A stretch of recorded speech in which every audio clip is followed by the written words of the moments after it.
ভগবান। প্রত্যেক কঠিন পরিস্থিতিতে এই নামই আছে যা আমাদের উপায় দিয়ে থাকে।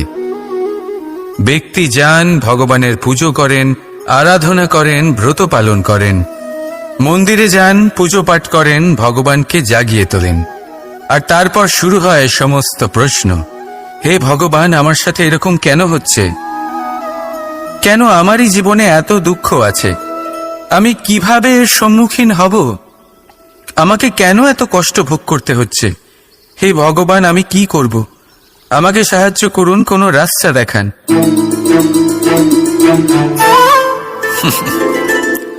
চলুন আমি আপনাকে একটা প্রশ্ন করি।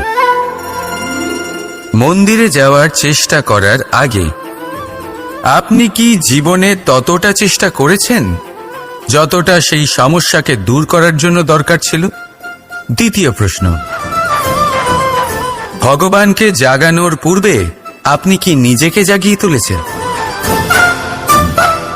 আপনি কি আলস্য ত্যাগ করেছেন? তৃতীয় প্রশ্ন, ভগবানকে জিজ্ঞাসা করার আগে আপনি কি নিজেকে জিজ্ঞাসা করেছেন যে আমি কেন এত অসফল হচ্ছি? যদি না করে থাকেন তাহলে সবার আগে এটা করুন। আপনি সমস্ত প্রশ্নের উত্তর পাবেন, সমস্ত বিপদের পরিত্রাণ পাবেন। অন্য কোথাও নয়, নিজের ভেতরে তাকিয়ে দেখুন। চেষ্টা করুন নিজেকে জাগিয়ে তোলার। আপনি সফল অবশ্যই হবেন, কারণ এই পরমাত্মা, ওই পরমেশ্বর, ওই পরব্রহ্ম আপনার মধ্যেই তো আছে। রাধা রাধা। সংসারে এমন একটা ভ্রান্ত ধারণা রয়েছে যে সবকিছু ভাগ্যের দ্বারা পাওয়া যায়, কিন্তু ভাগ্য, প্রারব্ধ এ তো সকলের জন্যই সমান হয়। এটা তো ব্যক্তির ওপরে নির্ভরশীল হয়, তার আকাঙ্ক্ষার উপরে নির্ভরশীল হয়, বাসনার উপরে নির্ভরশীল হয়, স্বভাবের উপরে নির্ভরশীল হয় যে উনি সেটা নিয়ে কি করেন। দেখুন, এই প্রসাদ কিন্তু সকলকেই দেওয়া হয়, কিন্তু তা গ্রহণ করবেন কিভাবে সেটা ব্যক্তির উপরে নির্ভর করে।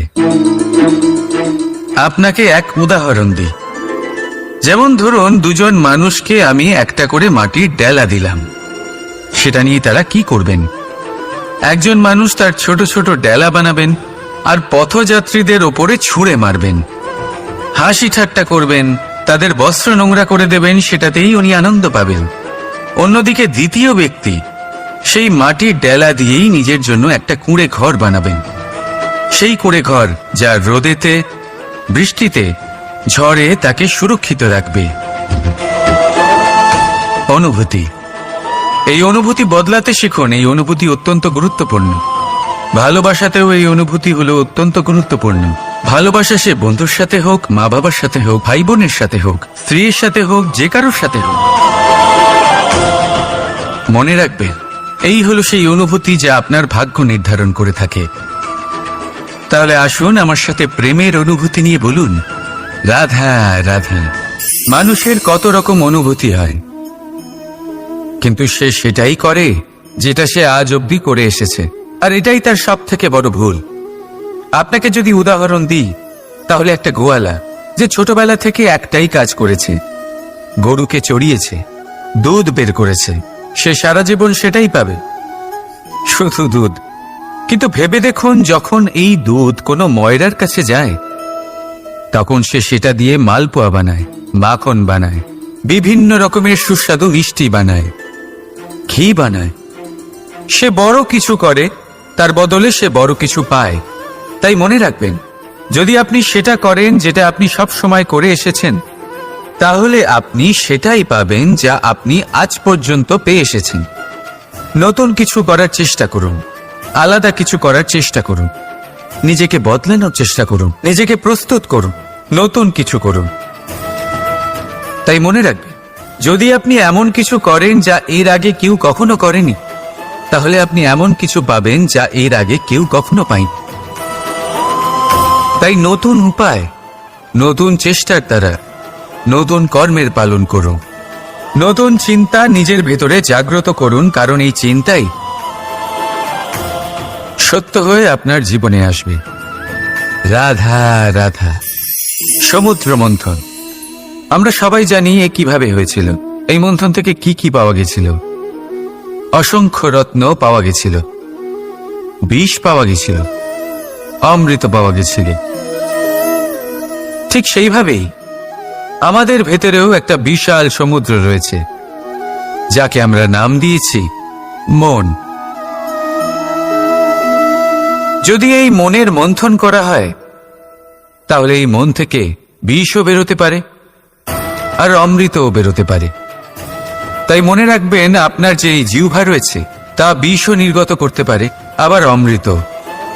খারাপ কিছুও করতে পারে, যদিও আপনার মনস্কামনা খারাপ নাও হয়। তাই সবসময় যখন আপনার মুখ থেকে শব্দ উচ্চারণ করবেন, এই মনের মন্থন করে তা করুন। আর আমার সাথে ভালোবেসে বলুন, রাধা রাধা। আপনি কি কখনো শুনেছেন হরিণ সিংহের থেকে পালানোর বদলে তার সাথে লড়াই করেছে? হরিণ সিংহকে আক্রমণ করেছে, কখনো শুনেছেন? কখনো না। কিন্তু এরকম হতেই পারে, এরকম হয়েই থাকে। আর এটা তখনই হয় যখন হরিণের শাবক বিপদে পড়ে। যখন তার সিংহের কবলে পড়ার ভয় থাকে, তখন হরিণীও এসে সিংহের সাথে লড়াই করতে থাকে। কারণ সে একজন মা, আর মা তার সন্তানের জন্য সবকিছু করতে পারে। এ হলো মায়ের স্নেহ, যেটা যত নরম হতে পারে ঠিক ততটাই কঠোরও হতে পারে। আর তার সন্তানের মঙ্গলের জন্য সে ক্রোধের সমস্ত সীমা পার করে তার সন্তানকে রক্ষা করেই ছাড়বে। আর সেই জন্যই তো মাকে সন্তানের জীবনে সবথেকে বড় ঢাল বলা হয়। এই মাকে আমার শত কোটি প্রণাম। রাধা রাধা। একে চিনতে পারলেন? একে কুঠার বলা হয়। আপনারা জীবনে কোথাও না কোথাও কোনো না কোনো রূপে এটা দেখেই থাকবেন। একটা ব্যাপার নিশ্চিত, এই কুঠার ছাড়া কোনো বৃক্ষকে কাটতে পারা সরল নয়। এবার আপনি কখনো এটা ভেবেছেন, এই কুঠার এর এই অংশ, এর মুখটাই যদি না থাকে তাহলে কি হবে? এ শুধুমাত্র কোনো বৃক্ষই নয়, তার কোনো ডালও কাটতে সক্ষম হবে না। এবারে ভাবুন, এই শুকনো কাঠের হাতল এ আমরা কোত্থেকে পেলাম? কোনো এক বৃক্ষ থেকেই। সেই ডাল যাকে কেটে ফেলা হয়েছিল, এক বৃক্ষকে কাটার জন্য এই ডালই শস্ত্ররূপে প্রস্তুত। আমাদের জীবনে আমাদের প্রিয়জন, আমাদের আপনজন যখন সময় কখনো কখনো তাদের সঙ্গ না দেয়, যদি তারা দৈন্য দশায় থাকেন, তাহলে তাদের সঙ্গ কখনো ছাড়বেন না। ওনাদের প্রয়োজন শুধুমাত্র মনোবল। তা তাদের দিন। তাদের সাহায্য করা আপনার কর্তব্য। হয়তো তাদের সাথে থেকে আপনার কোনো লাভ হবে না, কিন্তু তাদের দূরে থাকাতে আপনার ক্ষতি অবশ্যই হতে পারে। সর্বদা সাহায্য করুন। সঠিক সময় আসলে তা আপনার সহায়ক অবশ্যই হবে। রাধা রাধা। আমাদের মধ্যে বেশিরভাগ মানুষেরই এই অভিযোগ থাকে যে মানুষ তখনই আমাদের স্মরণ করেন যখন সেই সময় আসে যখন আমাদেরকে প্রয়োজন হয়, যখন কোনো কাজ থাকে।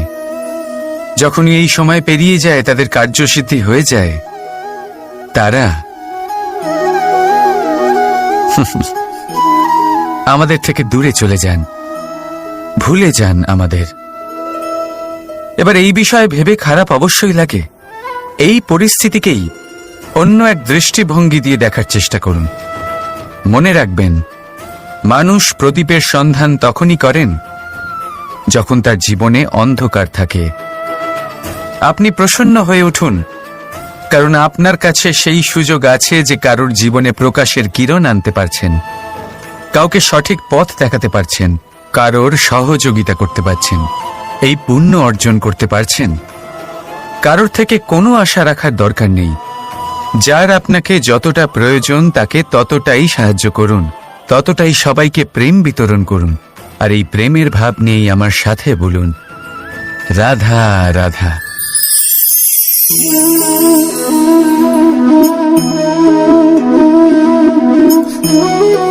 এই শুকনো পাতা দেখতে পাচ্ছেন? এটা কখনো গাছের ডালে ছিল, সবুজ তরতাজা, বৃক্ষকে পুষ্টি দান করত। কিন্তু যেই এটা শুকিয়ে গেল, যেই ও পুষ্টি সরবরাহ করা বন্ধ করে দিল, ওকে ফেলে দেওয়া হলো। এবার আপনি বলবেন, এটাই তো হলো সত্যি, এটাই তো হলো সংসারের তিক্ত সত্যি। এই সংসার ততক্ষণ পর্যন্তই আপনাকে নিজের সাথে রাখবে যতক্ষণ আপনি নিজেকে উপযুক্ত বানিয়ে রাখতে পারবেন। আমি এটা বলবো না যে এটা হলো মিথ্যে, কিন্তু এটা অবশ্যই বলবো যে এটা সম্পূর্ণ সত্যি নয়। সম্পূর্ণ সত্যি হলো এটাই যে যদি আপনি চান তাহলে চিরকালের জন্য সংসারকে পুষ্টি দান করতে পারেন, আর চিরকালের জন্য সংসার আপনাকে নিজের সঙ্গে রাখতে পারে। কিভাবে? এই শুকনো পাতার উদাহরণই আপনাকে দিচ্ছি। এই শুকনো পাতা প্রথমে টুকরো হবে, তারপরে বৃষ্টির জলের সাথে গলে যাবে, তারপর সার হবে, তারপর সেই বৃক্ষের গোড়াতেই সমাহিত হবে, একটা নতুন অঙ্কুরকে একটা নতুন জীবন দেবে। তাহলে আপনি ভাবুন, আপনি নিজের জীবনের সাথে কি করতে চান? যদি কখনো আপনি পড়ে যান, অসফল হয়ে থাকেন, তাহলে আপনি কি এই উৎসাহ হারিয়ে ফেলবেন, নাকি আবার উঠে দাঁড়াবেন আর আবার এক নতুন সংসারের রচনা করবেন? সিদ্ধান্ত আপনার। রাধা রাধা। সকলে বলেন এবং আমিও বলি যে মানুষ যেমন সঙ্গে মেলামেশা করেন সেরকমই তার স্বভাব হয়ে যায়। এ হলো সত্য, কিন্তু এটা হলো অর্ধ সত্য। হ্যাঁ, বৃষ্টির ফোঁটা যখন সাপের মুখে যায় তখন তা বিষে পরিণত হয়, তাই যখন ঝিনুকের মধ্যে যায় তখন তা মুক্ততে পরিণত হয়। কিন্তু কোনো ব্যক্তির স্বভাব, এ হলো অত্যন্ত গুরুত্বপূর্ণ। কোনো এক ফুলের কথা ভাবুন, সেই ফুলের সাথে জড়িত সেই কাঁটাগুলোর কথা ভাবুন। সহস্র বছর ধরে সেই কাঁটা ফুলের সাথেই লেগে রয়েছে, কিন্তু আজও সেই বিধিই যায়, সেই যন্ত্রণাই দেয়, সুবাস ছড়ায় না। কেন? কারণ বিধে যাওয়া কাঁটার স্বভাব হয়। এটা বোঝেনি। সর্বপ্রথম নিজের মনের ভাবকে বদলাতে শিখুন, তারপরই আপনার সঙ্গের প্রভাব পাল্টাতে পারে। আর যদি আপনি এরকম করেন তাহলে আপনার জগৎ প্রশান্তিতে ভরে যাবে। তাহলে আসুন আমার সাথে ভালোবেসে বলুন, রাধা রাধা। প্রতিজ্ঞা ছোট একটা শব্দ, কিন্তু এর মধ্যে শক্তি অনেক থাকে। যে ব্যক্তি প্রতিজ্ঞা পালন করেন তাতে অটল থাকেন, সংসার তাকে সম্মান করে। আর যে ব্যক্তি এটা করতে পারেন না তিনি বদনামের ভাগীদার হয়ে যান। এবার এটা আমরা সবাই জানি, কিন্তু দেখুন, এই প্রতিজ্ঞার পালন কি যে কোনো পরিস্থিতিতে, সেই যাই হোক না কেন, করা উচিত? অর্থাৎ সংসার এদিক থেকে ওদিক হয়ে যাক, কিন্তু আমি আমার প্রতিজ্ঞায় অটল থাকব, এটা কি উচিত? এবার এটা আমরা বুঝবো একটা উদাহরণের দ্বারা। ধরুন আপনি আজ একটা প্রতিজ্ঞা নিলেন, বনের একটা সিংহকে আপনি রক্ষা করবেন। এ তো খুব ভালো কথা যে আপনি কারোর প্রাণ রক্ষা করবেন। আপনি শিকারীর হাত থেকে ওকে রক্ষা করবেন, ওকে বিপদের হাত থেকে রক্ষা করবেন। এতে প্রকৃতির ভারসাম্য বজায় থাকবে। কিন্তু যদি এই সিংহ নির্দোষদের ওপর আক্রমণ করে, তখনও কি এর প্রাণ রক্ষা করা উচিত হবে? তখনও কি নিজের প্রতিজ্ঞায় অটল থাকা উচিত হবে? না, কারণ তখন এটা পাপে পরিণত হবে। কোন রকম প্রতিজ্ঞা, কোন রকম প্রতিশ্রুতি যদি এই প্রকৃতির ধ্বংসতে সহায়ক হয়, যদি ভারসাম্য নষ্ট হয়, তাকে ওখানেই ভেঙে দেওয়া উচিত। আর এটা আপনাকে শিখতেই হবে, সময়ের সাথে আপনাকে বদলাতে হবেই। কারণ যিনি সময়ের সাথে বদলান না, সেই প্রকৃতি তার ব্যক্তিত্ব বদলে দেন। মনে রাখবেন, সেটাই হলো প্রতিজ্ঞা, সেটাই হলো প্রতিশ্রুতি যা এই সংসারের মঙ্গল করে। নয়তো সেটা হলো পাপ, যে পাপের শাস্তি প্রকৃতি আপনাকে অবশ্যই দেবে।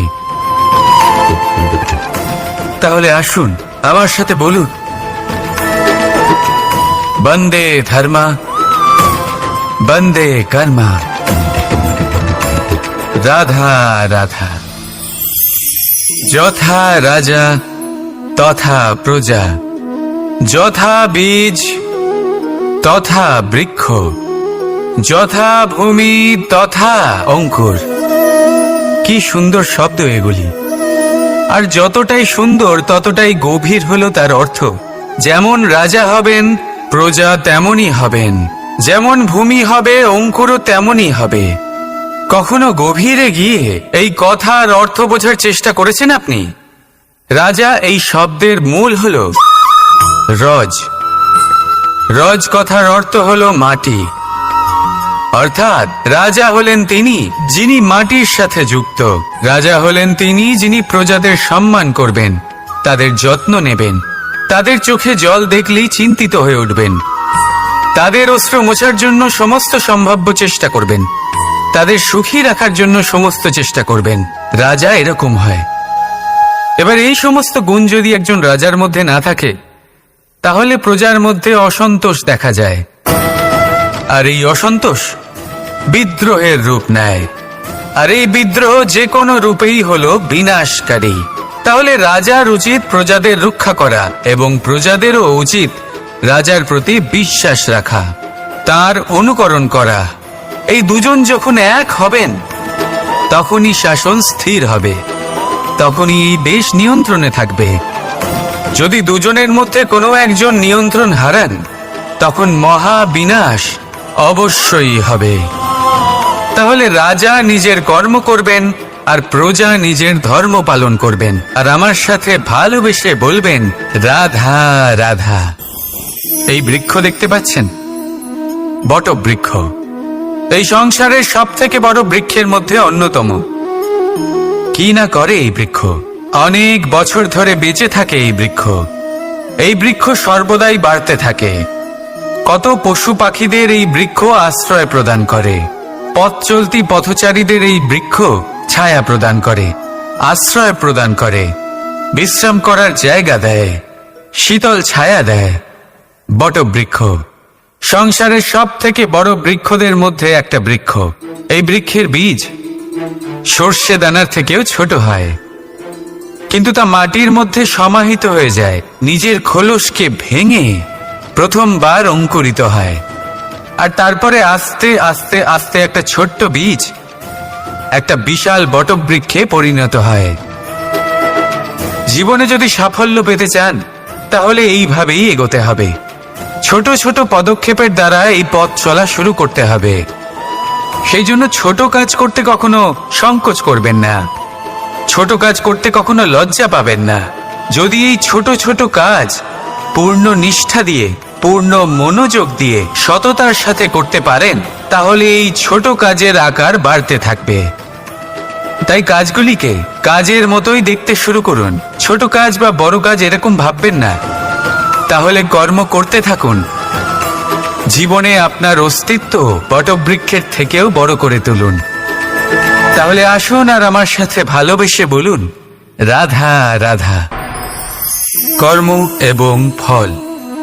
মানুষের স্বভাব হলো এটাই যে তিনি নিজের প্রত্যেক পরিশ্রমের প্রতিফল প্রার্থনা করেন।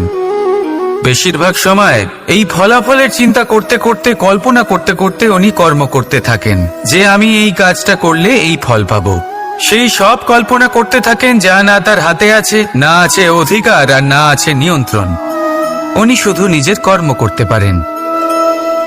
উনি কি ফল পাবেন তা তার হাতে কখনোই নেই। তাই আপনিও শুধুমাত্র কর্ম করতে থাকুন, ফলের চিন্তা করবেন না।